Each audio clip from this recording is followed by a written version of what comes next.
those how excited are you just to get out there Monday night and hurdle some players other than your own? Yeah, excitement's at an all-time high. Anytime you get to, get started with the season and just compete against somebody else. As you mentioned, we've only been going, good on good here at Clemson, which has been great for us, no doubt. But to get out there and just to see some other faces and, to really just go out there and do our thing. There's no holding back when you're playing somebody else. You don't want to cut Xavier Thomas or Barrett Carter, but when it's another uniform, there's no holding back. So it's definitely going to be fun. What did you learn from going out to Atlanta last year? Labor Day, last game to play, having to play late that night. What did you learn from that experience? Yeah, it's a great experience to have, especially just having it 2 years in a row, and knowing what kind of a short week does to you, how you have to prepare for it. I think the coaching staff has done a great job of kind of prefacing Charleston Southern while also getting us ready for Duke. So yeah, going into it, we've definitely got experience as a football team. Kind of knowing that we're going to give it all on Monday night, and we're going to have a short week having to get ready for Charleston Southern, and every single opponent to us is faceless. We play Clemson every week, so just having to prepare in the same way, with the same mindset, regardless of who the opponent is, whether it's a short week, long week. We know what we have to do leading up to the game, and we know what that looks like now. So it's great for us to have that experience. First time playing with you actually get to play all four North Carolina schools this season. Is that pretty good for you? Yeah, it's unbelievable. It's a childhood dream. You grow up watching those teams compete, especially NC State with my whole family kind of going there. UNC, Duke. I mean, it's unbelievable to be able to compete against all them. It's where I grew up. So I think everybody would feel special, some type of way about it, and I definitely do. It's going to be a great opportunity, and I'm so blessed for sure. You know any players on these rosters? Yeah, I'm friends with a couple of them. I'm a running back, Jalen Coleman, Brandon Johnson. They're nickel backer, nickel stand. So, I've got good relationships with them. The quarterback Riley Leonard actually did a leadership thing with him during COVID. Right before we graduated and went on to our universities. So I've got some great relationships with those guys, and can't wait to get out there and compete against them. It's a great opportunity, and just got to go out there and show them who's the best. Will Vanderbilt, I wanted to ask you, you're an emotional guy. I know you love the game like I do. So when you see 4 days people playing football games in a row, and you guys got to wait for the last game. How do you keep that energy inside without starting it too early? Mm-hmm. Yeah, there's definitely a science to it, especially just being as emotional as I am. I wear everything on my sleeve, so just having that experience that I've alluded to, being my 3rd year, kind of understanding the energy and exertion that it takes to play a football game at the best of my ability. Just being able to go into it and taking those other games as learning opportunities. There's almost always week 0, week 1. There's always something that you can learn from, whether it's personnel problems or someone not making the right decision, not knowing the situation. Right? There's always something you can learn from. So I think just kind of shifting my focus towards that. And trying to take my mind off the game a little bit will be good for me, in a sense, just to be able to learn and be able to go into Monday night as prepared as possible. You do a little early scouting before the day Sunday night? Yeah, I think every team that plays, we'll definitely check them out. For Florida State, I know they got LSU on Sunday, right? Yeah, so that's a great game to catch. One that I think we'll definitely have our eyes on. But yeah, any pre-scouting you can get is useful down the road. So. You guys have 37 practices with this offense. When you finally get to unveil it, what are people going to see? What do people expect? Yeah, there's a lot of expectations out there. I think as a team, with us, and then the outside expectations. I think at the end of the day, we want to win the football game. There's no doubt about that. So whatever we have to do, however many times we got to get in the end zone, however many points we have to put up on the board. But I think you're going to see a lot of explosion, a lot of poise, and just a great led group, not only by Coach Riley but by Cade. I've got so much confidence in those two, and I sit back here and smile because I'm so blessed to share a backfield with two, and really just this whole offense. They make it so easy on me to go out there and do what I do, and hopefully I reciprocate that and make it easy on them as well.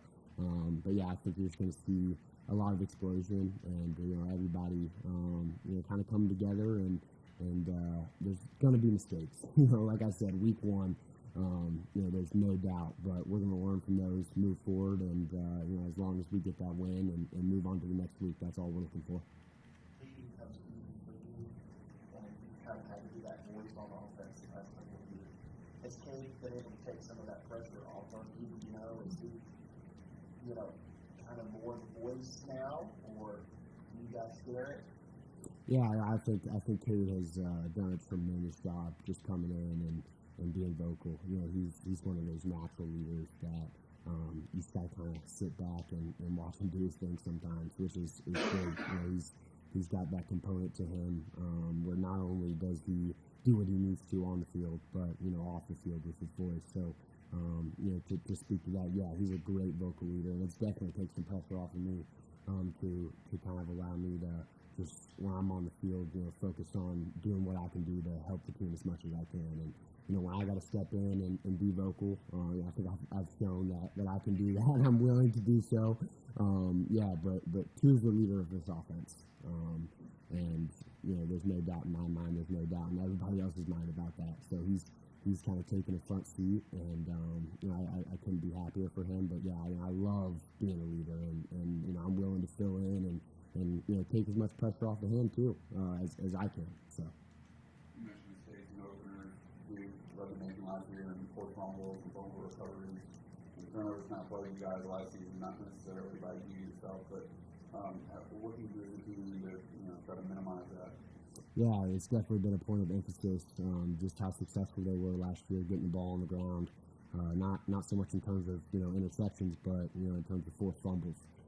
So I know as a running back room and really anybody that's going to be carrying the football, it's been a point of emphasis to tuck that baby and grab 10 every time you get the chance to in practice. So I think going forward, it's just got to be something that you're aware of. Even when you're out there on that field, any situation, it's always the guy that you don't see is the one that gets it out. So just being aware of where you are, the situation. And, realizing that, you can always take the next play, but, if that ball comes out and they recover it, you don't get that opportunity. So just prioritizing and emphasizing, everything you need to. What do you think about the player that someone has that respect? So even why do you voice? Yeah, he's the first guy in, last guy out. It's just the type of guy that he is. As I mentioned, he's just a natural vocal leader, and I think we all gravitate towards that. And we look up to him because he is so poised in those situations. We've seen it through the spring, through the summer, and everybody will get a chance to see him do it in the fall. But just when he's out there, he's just got that killer instinct, that not many people have. But when the lights are on and everybody's breathing hard and times are tough, that's when he rises to the top, and we've all seen that. So I think that's why he's such a tremendous leader, and why we just gravitate towards him. Trying to prove people wrong, trying to prove other people right. Do you still have a chip on your shoulder? I mean, as a kid, nominated for all these awards, might as well put it all out. What keeps that chip on your shoulder? Yeah, I think it was a big part of just how I was raised in terms of there's always someone out there working harder and that's better than you. So that's the mindset I go into it with. I try to stay away from all the preseason awards and press clippings, but I'm human as well. So yes, I do see things every once in a while, and I think I've been blessed with a mindset of where I see myself and the confidence I have in myself. Not many other people see me that way. So even when I see these great things and all that, I can always find something within it that can motivate me and push me. And that chip will never go away. It's just how I play the game of football. I realize how quickly it can be taken away from you. So I never take it for granted. And every time I step on that field, I feel so blessed. I could be having the worst day possible when I step on that field. Get my prayer in right before flex. I just have a different type of joy and energy within me. To go out there and like you said, prove people wrong and prove people right. From the past, or you still like on social media, somebody said something about you.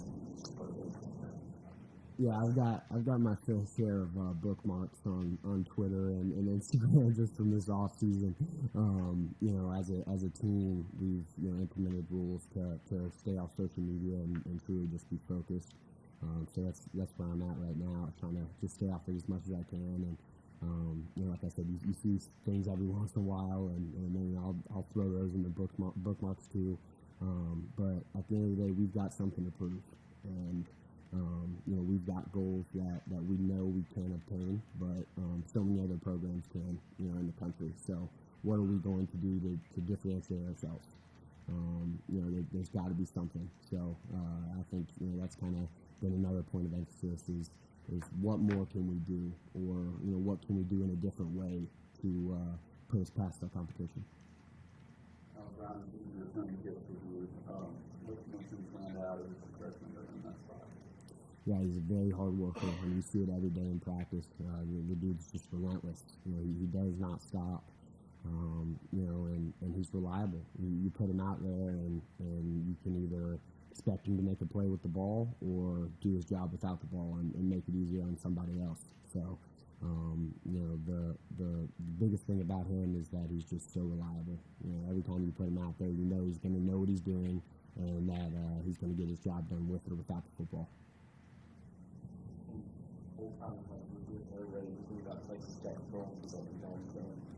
Your offensive lineman line from the saying, "Oh, it's the dirt rate now."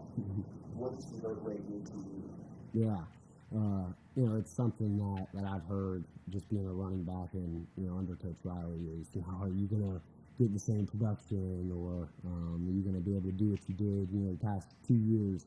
And I think no question. I think Phil and I both have an opportunity to make sparks fly in this offense. Coach Riley, he emphasizes the run game because he understands how well one another, how well the run game and the pass game benefit one another. So when the opportunity's there and it's the dirt part of the air raid, then me and Phil are going to take advantage of it, and we're going to make the most of it. But we're also going to be smiling, celebrating, running down the field on the big explosive plays that come from them having to defend against the run as well. So I think it just does Coach Riley does such a great job of allowing the run game and the pass game to complement one another, and everyone's going to be able to see that. The only thing is there needs to be more space, in this offense to kind of run, stretch, still stretch, inside zone, still inside zone. What does this offense do to kind of create that kind of space for right now? I think it goes back to how simple this offense is, yet how complex it can be. You have so many plays, but all of them are in different formations, right? So it looks like something totally different, but it's the same concept to us. So, just being able to take that information and the defense not having any clue what we're actually doing. I think, with our previous offense, we had just been doing it for so long that, people have picked up on the clues. They've got all the film to watch and know what's coming next. But with this offense, you can never really tell if K's going to drop back and, throw a deep bomb, or if it's just going to be a simple inside zone. So just the uncertainty from the defensive side of the ball of what the offense is trying to do, I think that's what's, opened it up. And, any lanes that Phil and I can get, I think we take advantage of. So. You had a 1,000-yard season. Your roommate was not. Is it realistic or far-fetched for both of you to have a 1,000-yard season? not far-fetched at all. I think it's going to happen. I'm confident that we have the ability. Obviously, there's so many factors that go into it, in terms of injuries and just things that you can't control. But in a perfect world, I don't think it's far-fetched at all for us to be able to do that, and maybe even more.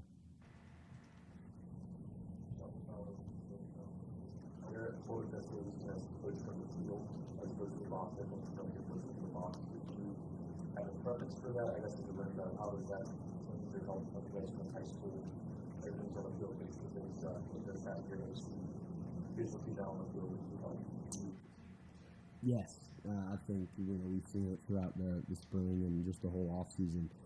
Having him down there readily available to answer questions, offer advice, kind of talk about the upcoming drive. I know with Coach Streeter being up in the box, it was just tough communication-wise because there's only one headset to be able to talk with him, and usually it was the quarterback on that. So, just having him down there readily available for all the players, not only the running back room, but in terms of O-line, quarterback, wide receivers. Any questions, he's the expert, right? He's the guy you go to for the answers of his offense, and to have him on the sideline with us just gives us a newfound confidence that I think we're really going to take advantage of. Is going to pay its dividends. No, I never got a chance to. I played in Wake Forest, NC State, but yeah, I never got a chance to play at Duke Stadium. I was recruited pretty heavily by them, and just being so close, I made a lot of visits there. Loved the coaching staff, the program, loved the field and everything. So just to get a chance to play on it, in the home state is something I'm looking forward to. Yes, yeah, I did. So it was actually my brother's dream school. Ever since he kind of decided he was going to play lacrosse, he never got the opportunity to be recruited by them. I had the opportunity early on in my lacrosse career. It was definitely something I was, looking at, and it's Duke University. The academics and the athletics combined. It's tough to find anywhere else like that in the country. So it was definitely an opportunity for me, and I think if I played lacrosse, it definitely would have been, one of two choices that I would have gone to. So. Those of us that follow the program closely understand that the Clemson is pretty quickly the shirt you're wearing, but for those watching, you might be curious, explain the significance of that. Yeah, Coach Sweeney, I think he's been saying it for around 2 years now, but, it's that this game is so special because you spend so much time working for something that may not even be there, at the end of your journey. And, to be guaranteed to only play 12 games, and, you're lucky if you get those other 3, but you're guaranteed 350 days a year to work your butt off for those 15 days. And, there's no, like I said, there's no guarantee. There's so many uncertainties, things that you can't control. But if you do those 350 right and you push yourself and differentiate yourself from your competitors, then those 15 usually go pretty well. And I think we've done a great job of that. Just it being my 3rd year and being able to kind of see the progress we've made, and how hard we had to work in those 350 for the 15 uncertainties is a great journey. And I think it's just going to continue to go on that way, and now we've got to take advantage. Everybody's at a level playing field right now. I know a couple teams played last week, but 0-0, like, you got to make your move. And our goal this year is go 15 for 15, and that's what we want to do. And we won the 350, so now we've got to go out there and just put our case forth for the 15. Well, obviously a lot of focus on you, and understandably, but what can you tell us about Dominic Thomas as a player and as a person, and the way that the running backs and the offense have really embraced you? Mm-hmm. Yeah, Dominique, I almost don't have a ton of words because of how special Dominique is and the story of how he got here. But when you talk about the the definition of somebody who's never going to let an opportunity go to waste. You know, he's taken what he's gotten from Clemson University and tripled it. And then in terms of Phil and I, you don't see Phil and I where we're at right now without Dominic Thomas. I know for me, I can confidently say he's probably the number 1 and 2, Phil and Dominic, both of them being the ones that have pushed me the most to be where I am. You know, after practice, if I'm not feeling extra work, then I just look over and I know I'm going to see 20 catching some extra balls or, you know, working on his pass blocking or anything along that nature. So yeah, he pushes Phil and I beyond what I can say, and you know, I honestly don't think I give him his flowers enough because of how tough I am on him and trying to get him prepared. But no, I'm so thankful for him and his story, just what he's been able to do at Clemson and the impact that he has and is going to leave, you know, this university. Nobody deserves the opportunity more than him, and yeah, I love him to death. Anyone else for Will? All right, thanks, Will. Awesome. Thank you, guys. Yep, appreciate it.